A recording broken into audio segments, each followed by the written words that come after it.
কিভাবে রোজা রাখলে জান্নাতের রাইয়ান নামের দরজা দিয়ে জান্নাতে প্রবেশ করা যাবে। প্রিয় দর্শক, আমরা এর আগেও বারবার শুনেছি যে রোজা রাখলে রোজাদারদের জন্য আল্লাহ রাব্বুল আলামিন জান্নাতের একটি বিশেষ দরজা বানিয়েছেন। সেই দরজা দিয়ে জান্নাতীরা জান্নাতে প্রবেশ করিবে। সেই বিষয়ে আজকে আমরা আলোচনা করব। বিষয়টি ভালো করে শুনবেন ইনশাআল্লাহ। প্রিয় দর্শক, প্রত্যেক নেক আমলের নির্ধারিত প্রতিদান আছে, যার মাধ্যমে আল্লাহ তাআলা আমলকারীকে পুরস্কৃত করবেন। কিন্তু রোজার বিষয়টি সম্পূর্ণ আলাদা একটা বিষয়। তার কারণ হলো রোজার বিষয়ে আছে আল্লাহ তাআলার পক্ষ থেকে অনন্য ঘোষণা। যে ব্যক্তি রোজা রাখে আল্লাহ রাব্বুল আলামিন তার জন্য বিশেষ একটি ঘোষণা করেছেন। হযরতে আবু হুরায়রা রাদিয়াল্লাহু আনহু থেকে বর্ণিত মুসলিম শরীফের 1151 নম্বর হাদিস, রাসূল সাল্লাল্লাহু আলাইহি ওয়াসাল্লাম ইরশাদ করেছেন, মানুষের প্রত্যেক আমলের প্রতিদান বৃদ্ধি করা হয়। একটি নেকির সওয়াব 10 থেকে 27 গুণ পর্যন্ত বাড়িয়ে দেওয়া হয়। আল্লাহ তাআলা ইরশাদ করেন, কিন্তু রোজাটা আলাদা একটা বিষয়, কেননা তা একমাত্র আমার জন্য এবং আমি নিজেই এর বিনিময় প্রদান করব। আল্লাহ তাআলা স্পষ্ট বলে দিয়েছেন যে রোজাটা আমার জন্য আর আমি নিজেই এই রোজার সওয়াব দান করব। বান্দা একমাত্র আমার জন্য নিজের প্রবৃত্তিকে নিয়ন্ত্রণ করেছে এবং পানাহার পরিত্যাগ করেছে।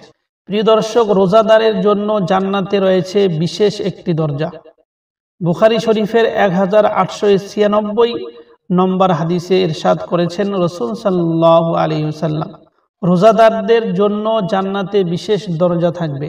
সাহাল রাদিয়াল্লাহু আনহু থেকে বর্ণিত যে নবী করিম সাল্লাল্লাহু আলাইহি ওয়াসাল্লাম ইরশাদ করেন, জান্নাতে রাইয়ান নামক একটি দরজা আছে। এই দরজা দিয়ে কিয়ামতের দিন রোজা পালনকারীরাই প্রবেশ করবে। রোজাদারদের ছাড়া আর কেউ এই দরজা দিয়ে প্রবেশ করতে পারবে না। ঘোষণা দেওয়া হবে, রোজা পালনকারীরা কোথায়? তখন রোজা পালনকারীরা দাঁড়াবে। তারা ছাড়া আর কেউ এই দরজা দিয়ে প্রবেশ করবে না। তাদের প্রবেশের পরই দরজা বন্ধ করে দেওয়া হবে, যাতে এই দরজা দিয়ে আর কেউ প্রবেশ করতে পারে না। প্রিয় দর্শক, এটা হলো রোজাদারদের জন্য বিশেষ আপ্যায়ন। ওদের জন্য বিশেষ করে একটি জান্নাতের দরজা আল্লাহ রাব্বুল আলামিন বানিয়ে রেখেছেন। বিশেষ ইবাদতের নামে জান্নাতে বিশেষ বিশেষ দরজা থাকবে। হযরতে আবু হুরায়রা রাদিয়াল্লাহু আনহু থেকে বর্ণিত যে রাসূলুল্লাহ সাল্লাল্লাহু আলাইহি ওয়াসাল্লাম বলেছেন, যে কেউ আল্লাহর পথে জোড়া জোড়া ব্যয় করবে তাকে জান্নাতের দরজা থেকে ডাকা হবে, হে আল্লাহর বান্দা, এটাই উত্তম।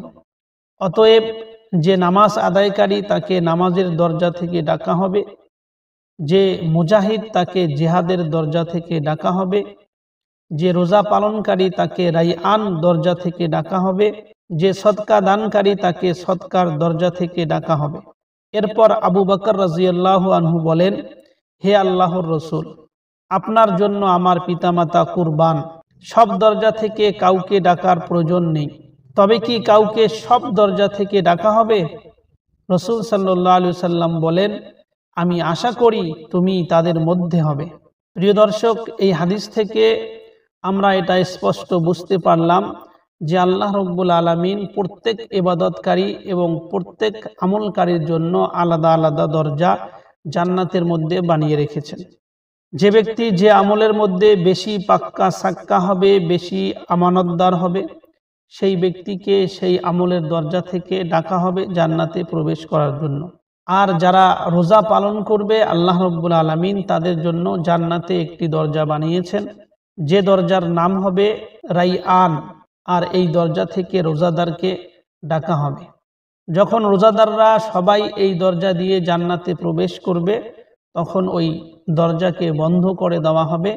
ওই দরজা দিয়ে আর কেউ জান্নাতে প্রবেশ করতে পারবে না।